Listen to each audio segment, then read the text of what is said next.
भाऊ आहेत. काय म्हणतो, देव आणि दानव हे भाऊ भाऊ आहेत. दानवाला पाताळ दिले, देवाला स्वर्ग दिलाय. वाटण्या झाल्यात भावाभावाच्या.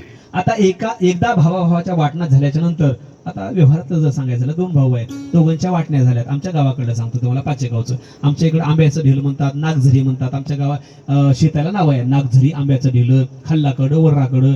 आता दोन भाऊ आहेत, दोन भावामध्ये वाटण्या झाल्यात. एकाला आंब्याचं ढेलं आलं, एकाला खाल्लाकडलं रान आलं.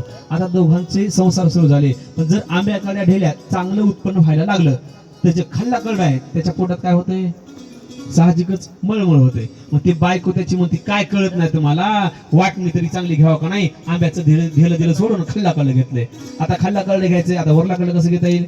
पण त्या मग नंतर भांडणं सुरू होतात. तसं या दोघांमध्ये वाटणं झाल्यात. देवाला दिले स्वर्ग आणि दानवाला काय दिले, पाताळ दिले. आता अधिपती आहे पाताळाचा, दानव आहे कोण, बळीराजा. त्याला अधिपती केलेला आहे, पण त्याला स्वर्गाची इच्छा झाली, स्वर्ग मला पाहिजे. आता म्हणतात स्वर्ग मला पाहिजे, मग भांडण कसं करावं. भांडण नाही करायचं, गपचूप स्वर्ग घ्यायचा. मग काय केलं, एका ब्राह्मणाला विचारलं. ब्राह्मणानं सांगितलं काही नाही, तुम्ही 100 यज्ञ करा. काय करा, 100 यज्ञ करा. यज्ञ पूर्ण झाल्याच्या नंतर तुम्हाला काय मिळेल, स्वर्ग. ऐका, बळीराजाने सगळी तयारी केलेली आहे यज्ञाची. 100 यज्ञ करायचे.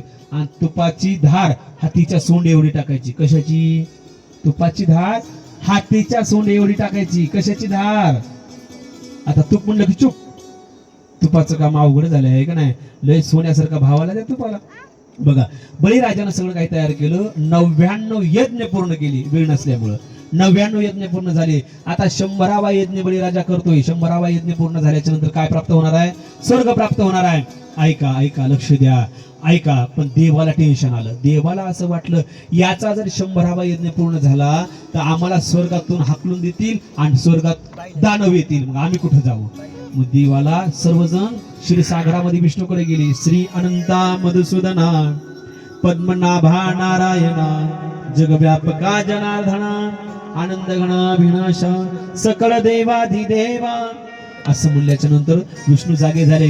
देवा काय क्षीरसागरात झोपले, अहो बघा ना, तो बळीराजा यज्ञ करतोय. 99 झाले, 100वा यज्ञ चाललाय. स्वर्ग तुमचं जाईल हातातून, काहीतरी कामाला लागा, काहीतरी विचार करा.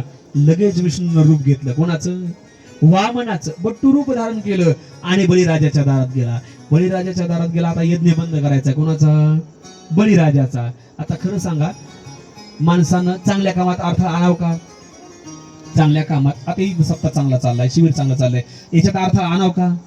आणि आणणाराला शान म्हणावं का, नाही. देवानं सुद्धा अडथळा आणला. कशामध्ये, कशामध्ये, बळीराजाच्या यज्ञामध्ये.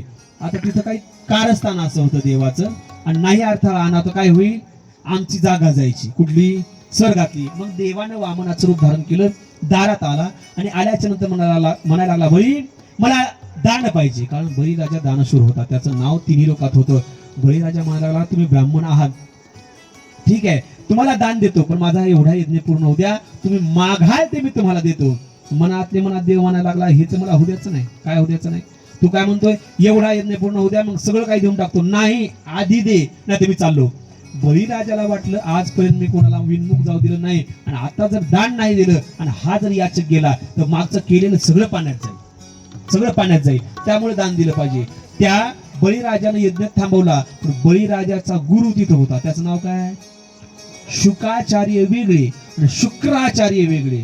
ऐका, शुकाचार्य म्हणजे भागवताचे गुरु, शुक्राचार्य म्हणजे दैत्याचे गुरु. शुक्राचार्य आले आणि शुक्राचार्य म्हणले, ए बळी, अरे दान देऊ नको, संकल्प सोडू नको, हा कपटी विष्णू आहे. बरोबर होतं का, चूक होतं गुरुचं, बरोबरच होतं. बळी म्हणला, कपटी आहे, विष्णू आहे, देव आहे. अरे मग तुम्ही दान देणार. ज्या देवाकडे जग भीक मागतं, तो देव आज माझ्या दारात भीक मागायला आलाय. देवाला नाही कसं म्हणू, असू द्या कपटी विष्णू, मी त्याला दान देणार. आता दान देण्यासाठी सरसावला कोण, बळीराजा. पण गुरुला असं वाटलं होतं की दान यानं देऊ नये, कारण याचं वाटूळ आहे याच्यामध्ये. पण बळीराजानं ऐकलं नाही. शेवटी झारी घेतली संकल्प सोडण्यासाठी. पण शुक्राचार्य त्या झारीत जाऊन बसले. म्हणतात बळीराजाला असं वाटलं, पाणी काय येत नाही, दर्भाची काडी घेतली, झारीमध्ये घातली. काय झालं, त्या गुरुचा डोळा फुटला. आड्याला म्हणून फुनीला डोळा, आड्याला म्हणून फुनीला डोळा. आड्याला मरुनी फोडीला डोळा, आड्याला मरुनी फोडीला डोळा, आड्याला म्हणून फोडीला डोळा बहिणी आंधळा शुक्र केला, आड्याला म्हणून फोडीला डोळा बहिणी आंधळा शुक्र केला, आड्याला म्हणून फोडीला डोळा, आड्याला म्हणून फोडीला डोळा, हो. शेवटी त्या बळीराजानं काडी घातली. काडी घातल्यावर काय झालं? आड्याला म्हणून फोडीला डोळा. आणि गुरु आंधळा केला. गुरु का आंधळा केला? बळीराजानं का आंधळा केला? त्याचं कारण असं आहे, देव आणि भक्ताच्या मध्ये येणार कोणी असो त्याची गय केली जाणार नाही. तो गुरु असो, तो बाप असो, ती माय असो, ती भाऊ असो, ती बहीण असो. मी सांगत नाही. प्रल्हादे जनक विभीषणे बंधू राज्यमाता निंदू भरती केली. भरताना आईला आई मरस्तो म्हणला नाही. का? कारण देवाच्या माझ्यामध्ये माझी आई आली, हिला आयुष्यभर मी आई म्हणणार नाही. विभीषणानं भाऊ बाजूला केला. का? कारण हा देवामध्ये माझ्यामध्ये आडवा आला. तसं या ठिकाणी बळीराजा म्हणला, माझ्यामध्ये आणि देवामध्ये आडवा येणारा माझा गुरु, त्याचा डोळा मी आंधळा केला. बळीने आंधळा शुक्र केला. शेवटी म्हणतात पाणी सोडलं. सोडल्याच्या नंतर आता 3 पावलं काय मागितली होती? जमीन. आता 3 पावलं म्हणण्यापेक्षा जगाच्या मालकानं 2 पावलात सगळं व्यापून टाकलं. 3रा पाऊल ठेवायचा कुठं असं म्हणल्यानंतर बळीराजा म्हणला, आता काही शिल्लक राहिलं नाही, फक्त मी राहिलो. माझ्या डोक्यावर पाय ठेवा. देवानं त्या बळीराजाच्या डोक्यावर पाय ठेवला. तुका म्हणे बळी आणि जीव दिला पायातळी. त्या देवानं बळीराजाला पाताळात घातलं, म्हणजे त्याला जाग्यावर नेऊन घातलं. पण तिथं आमची जनाबाई उभी होती, भागवत महाराज. जनाबाई म्हणली, देवा तुला काही कळत नाही का? पुण्यवंत पाताळ लोकी नेला, पुण्यवंत पाताळ लोकी नेला, पुण्यवंत पाताळ लोकी नेला, पुण्यवंत पाताळ लोकी नेला. दरिद्रीत भाग्यवंत केला, दरिद्रीत भाग्यवंत केला, दरिद्रीत भाग्यवंत केला, दरिद्रीत भाग्यवंत केला. चोरट्याचा बहुमान वाढविला, चोरट्याचा बहुमान वाढविला, चोरट्याचा बहुमान वाढविला, चोरट्याचा बहुमान वाढविला.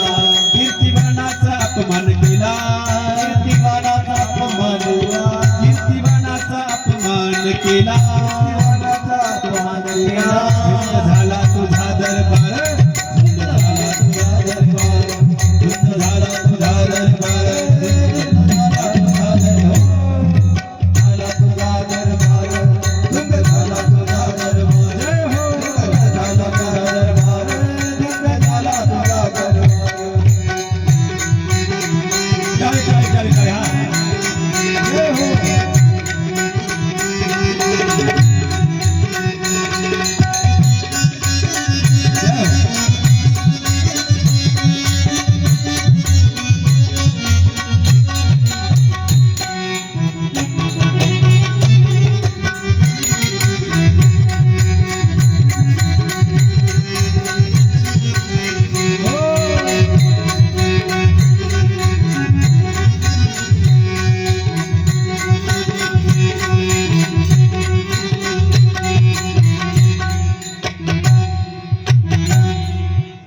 जनाबाई तिथे उभ्या होत्या. म्हणल्या, देवा धुंद झाला तुझा दरबार. काय झालं? पुण्यवंत पाताळ लोकी नेला. अरे पुण्य करणारा बळीराजा, दानशूर बळीराजा, तो पाताळात घातला. चोरट्याचा बहुमान वाढविला. कोणता चोरटा? वाल्ह्या कोणी? चोरी करणारा त्याच्या हातानं रामायण लिहून घेतलं. धुंद झाला तुझा दरबार. पुन्हा एवढंच नाही, दरिद्री तो भाग्यवंत केला. कोणता दरिद्री? सुदामा ब्राह्मण दुःख दरिद्रे पिला, त्याला भाग्यवान केलं. सोन्याची काय दिली? नगरी दिली. असा तुझा दरबार. जनाबाई भांडायला लागली. जनाबाईला देवानं सांगितलं, जना मी चुकीचं नाही केलं. का? याची याला जागा दाखवली. तू का म्हणे बळी जीव दिला पायातळी. का? त्याला ठिकाणी नेऊन घातलं. गोपाल कृष्ण भगवान श्री राधे श्याम असो.